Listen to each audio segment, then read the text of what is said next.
As Raptors Nation is already aware of, it's no secret that the Toronto Raptors have roster holes that need filling, one of which has been the backup point guard spot, which has been a question mark since the beginning of the season. It was originally thought that the 29th overall pick in the 2020 NBA Draft, Malachi Flynn, would be able to take the strides necessary in order to solidify his place as backup point guard to Fred VanVleet for the Toronto Raptors this season. With a number of disappointing performances this season, however, Flynn hasn't looked ready at all for such a crucial responsibility. On the other hand, Toronto native Dalano Banton had only managed to score more than 5 points in a game once since November 21st, until his double-digit performance against the Charlotte Hornets and a solid all-around performance against the Chicago Bulls last night. Malachi Flynn also had his most efficient game against the Hornets, but struggled against the Bulls with only 8 minutes and 3 points. Now, there is a fundamental difference in regards to what kind of benefits the Toronto Raptors as a team would attain from performances such as these from the two young Raptor guards. Now, a super quick message before we continue. It has come to my attention that currently only 8.7% of you watching are actually subscribed to the channel. So if you haven't already, please do subscribe. It really does make a world of difference, and smash that like button while you're at it, so this video can get to more Raptors and NBA fans such as yourselves. During an 8-game stint with the Toronto Raptors G League affiliate, the Raptors 905, Banton was tearing it up with averages of 27.4 points per game, 7.5 rebounds, 5 assists, and 1.4 steals. He showed an improved jump shot both from the mid-range and from three-point range during this time, and it clearly did wonders for his confidence as that little bit of playing time in the G League translated to effectiveness in the NBA. When asked how this recent string of performances would translate to the NBA, Banton noted that, like I said in the past, playing in the G League is not too far-fetched from playing up here. Down there, we preach the same pillars and preach the same things on defense. So I kind of just come in and I'm playing to our pillars, playing with energy, trying to let everything else fall in place. Now, averaging just 2.8 points per game, shooting 35% from the field and 27% from deep, Malachi Flynn's struggles, in comparison to Banton, have been much more apparent. Malachi has yet to show what made him last April's Rookie of the Month this season.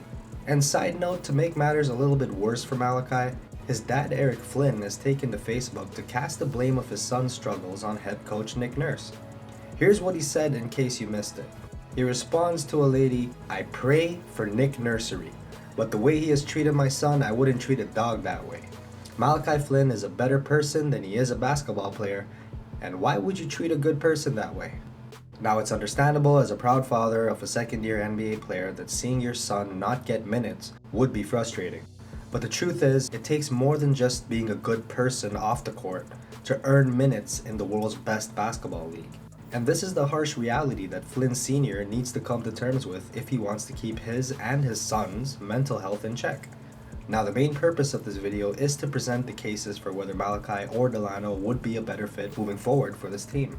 So we'll assess some crucial points about both their games, and I will reveal to you guys at the end of this video the final verdict on who should stay and who is more likely to go.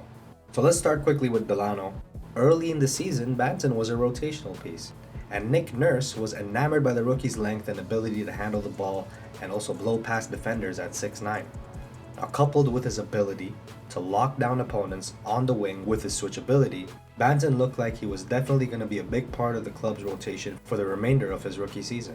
The 46th overall pick in the 2021 NBA Draft took the backup point guard spot from Malachi Flynn to start off the preseason, and this was to the surprise of many.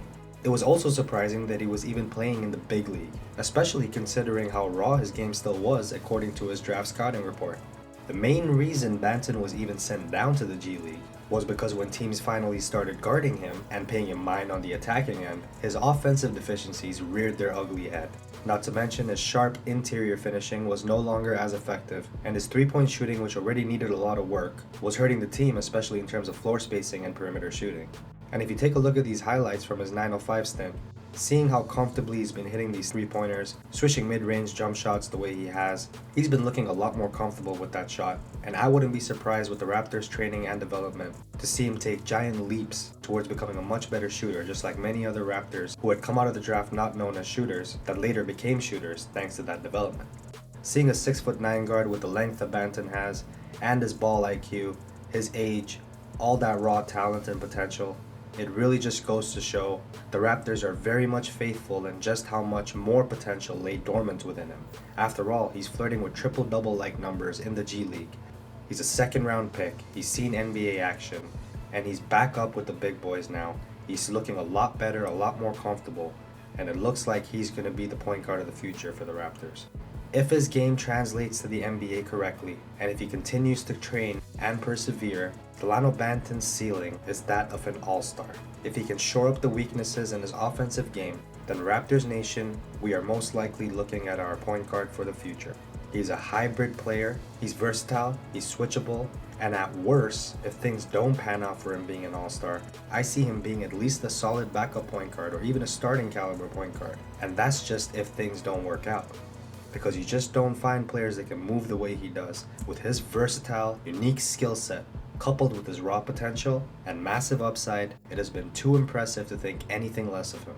On the other hand, Malachi Flynn, a traditional point guard on a team whose makeup and roster type is far from that. There's a lot to like and also not like about his game. He has shown flashes of brilliance as a shooter and ball handler since late in his rookie season, where he saw the most minutes in his short career so far. This season, however, as I briefly mentioned before, has been disastrous for Malachi, from a stats and overall performance perspective. Being sent down to the G League seems to also have benefited Malachi this season though, as his showing against Charlotte for the shorthanded Raptors was also a much welcome sight in a season where he was yet to score in double digits until last night's victory. It's not that Flynn doesn't deserve a second chance in the NBA, or that he isn't seen as someone who could potentially play in the league long term. But it's more the fact that the Raptors have shown that they have decided to go in a different direction than a traditional point guard, and that's the type of player that Malachi Flynn is. That's his style of play. As an article from the Raptors Rapture recently put it so well, and I'm going to quote this right out of their article, Flynn is like a classical pianist in a jazz band. His tempo is slower and more methodical in a band that's looking for the opposite. And this is a fantastic example to help illustrate Malachi's compatibility with this team. And Nick Nurse was recently quoted saying about Malachi that we need some constant ball pressure from him. I think he has to be an energy ball pressure guy all over the floor. When he hits the game, he should be picking up full court, and he should be trying to turn to guys in the backcourt, and he should be trying to be a bit of a pest back there. I just want him to be a little bit more of a disruptor on it. In stark contrast to Flynn's slow and methodical approach, we all know that Banton has answered Nick Nurse's call for more energy and ball pressure by instantly providing these elements upon entering the game. The Raptors favor players who can push the pace and get out fast in transition, and this seems to be Banton's speciality. In fact, Banton has been so good with pushing the pace that 905 teammate Reggie Perry had this to say about the rookie point. The first time we played with him, like he was just getting out so fast, I was like, damn, slow down. Just the pace of the game. He speeds it up a lot. And that's of course what the Raptors, our coaches, that's what they like. He changes the pace a lot. And if we really take a look at these factors, it is clear that the Raptors are more likely to move on from Malachi pretty soon and put their efforts into developing Banton. Oh, and as I was saying earlier in the video, if Malachi Flynn can string together a few decent performances before the trade deadline, like the one that he had the other night against Charlotte, then he will definitely be able to up that trade value to get the Raptors some more scoring punch, because they're going to need that if they're going to make a push in the playoffs this year.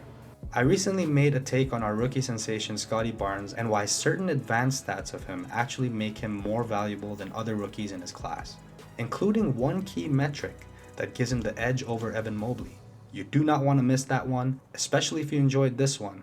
And remember, if you do watch it, you'll be feeding a hungry African. Seriously, I'm African, and I get hungry a lot. Got some munchies?